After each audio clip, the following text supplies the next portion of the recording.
नमस्कार। आज हम पढ़ेंगे इल्तुतमिश के बारे में।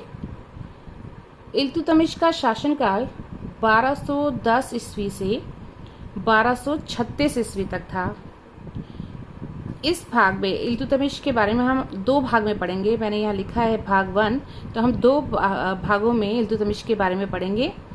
इसमें हम इल्तुतमिश के भाग 1 में, पार्ट 1 में हम इल्तुतमिश के प्रारंभिक जीवन और उसके समय की जो घटनाएं हैं उल्लेखनीय, उनके बारे में पढ़ेंगे। इल्तुतमिश का योगदान और उसकी प्रारंभिक समस्याओं के बारे में। तो चलिए शुरू करते हैं इल्तुतमिश के बारे में। इल्तुतमिश इलबरी तुर्क था।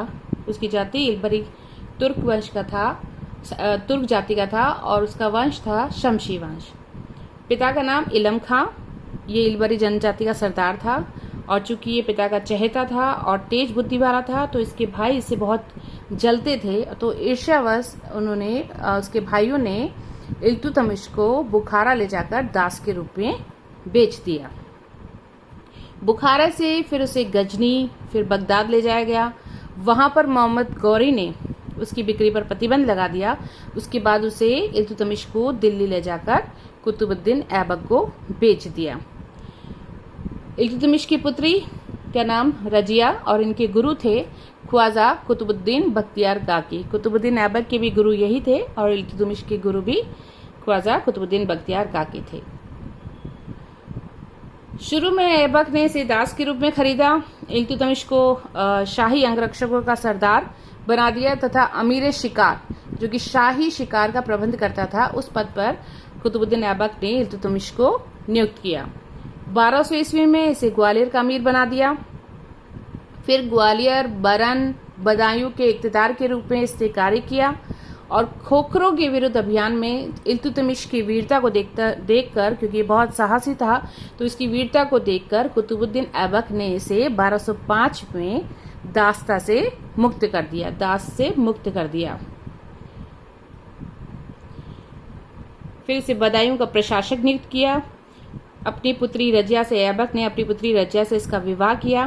फिर ऐबक की मृत्यु के बाद जब उसका पुत्र आराम शाह सुल्तान बना, 8 महीने तक ही सुल्तान रहा आराम शाह। उसके बाद दिल्ली के तुर्क अमीरों की सलाह पर इल्तुतमिश ने आराम शाह को मार दिया और 1210 ईस्वी में दिल्ली में ऐबक वंश की जगह इलबरी वंश के शासन को प्रारंभ किया। तो ये आराम शाह की हत्या करके गद्दी पर बैठा था इल्तुतमिश 1210 ईस्वी में। शुरुआत में चूंकि कुतुबुद्दीन ऐबक ने अपनी राजधानी लाहौर बनाई थी, तो उसने लाहौर के स्थान पर अपनी राजधानी परिवर्तित करी दिल्ली में और उत्तर भारत के शासन को संभाला। सल्तनत के 3 महत्वपूर्ण अंग एकता, सेना और मुद्रा प्रणाली, एकता, सेना और मुद्रा प्रणाली का उसने गठन किया। उसने नए सिक्के जारी किए, एक तो चांदी का टंका और तांबे का जीतल। ये कई बार कंपटीशन एग्जाम में पूछते हैं। ये इस तरीके से दिखता है चांदी का टंका, आप देख रहे हैं चांदी का टंका ऐसा दिखता है, ये पिक्चर से दिखाया है मैंने आपको। और ये तांबे का जीतल, ये इस तरीके से इल्तुतमिश ने जारी किया था, आप देख रहे हैं। अब इल्तुतमिश के सामने, जब इल्तुतमिश गद्दी पर बैठा, तो उसके सामने कौन कौन सी समस्याएं आई। पहली समस्या थी तुर्की अमीरों की। कुतुबी और मुइज़ी अमीर इल्तुतमिश को हटाकर, सिंहासन से हटाकर स्वयं गद्दी पर बैठना चाहते थे, इसलिए ये बार बार जो तुर्की अमीर थे इसका विरोध करते रहते थे। दूसरा समस्या थी उसके सामने राजपूत राजाओं की।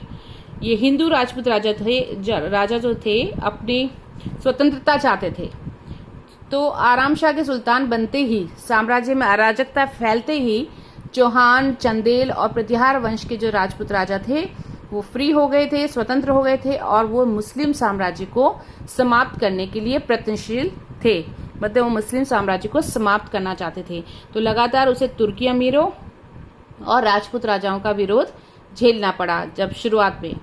तीसरा एक समस्या थी साम्राज्य का विभाजन। इल्तुतमिश के जो प्रबल विरोधी थे नासिरुद्दीन गुबाचा, ये सिंध और मुल्तान का गवर्नर था। ताजुद्दीन यल्दोज, ये गजनी का सूबेदार था। और बंगाल और बिहार पर अली मर्दन खां, इसका अधिकार था। ये सभी प्रांतीय गवर्नर कौन कौन? नासिरुद्दीन कुबाचा, ताजुद्दीन यलदोज और अली मर्दन खां, ये सभी प्रांतीय गवर्नर इल्तुतमिश को हराकर दिल्ली पर अपना आधिपत्य स्थापित करना चाहते थे। तो ये एक समस्या उसके सामने ये भी थी अपने साम्राज्य को बचाने की। असंगठित और दुर्बल राज्य, ये भी एक समस्या थी इल्तुतमिश के सामने। शुरुआत में ऐबक ने जिस साम्राज्य का निर्माण किया था, चूंकि ऐबक का जो शासनकाल रहा वो बहुत कम समय के लिए रहा, 1206 से लेकर 1210 ईस्वी तक, तो उसे वो अपने अल्प शासनकाल में सुव्यवस्थित नहीं कर पाया था कुतुबुद्दीन ऐबक। तो ऐसे अव्यवस्थित और दुर्बल साम्राज्य को स्थायी बनाना भी इल्तुतमिश के लिए एक जटिल समस्या थी। एक और समस्या थी सीमा सुरक्षा को लेकर। जो उत्तर पश्चिमी सीमा थी उसकी सुरक्षा, खोखर जाति लगातार विद्रोह कर रही थी, वो एक समस्या थी। इसके अलावा एक बहुत बड़ी समस्या थी मंगोल आक्रमणकारी चंगेज खां, वो बार बार आक्रमण करने के लिए प्रयासरत था। तो ऐसी स्थिति में उसके लिए हमेशा सीमा सुरक्षा को लेकर भय बना रहता था। तो इस भाग में हमने पढ़ा इल्तुतमिश का प्रारंभिक जीवन, उसके समय की घटनाएं, उनका योगदान और इल्तुतमिश के सामने कई तरह की जो समस्याएं, जैसे तुर्की अमीरों की समस्या, राजपूत राजाओं का विरोध, साम्राज्य विभाजन, असंगठित और दुर्बल राज्यों से मिला और सीमा सुरक्षा की समस्या। तो इस भाग में हमने ये पढ़ा और भाग 2 में, अगले पार्ट में हम पढ़ेंगे इल्तुतमिश ने जो ये समस्याएं थी उनका समाधान कैसे किया और इल्तुतमिश की उपलब्धियों के बारे में। तो आज के लिए सिर्फ इतना ही। Thank you.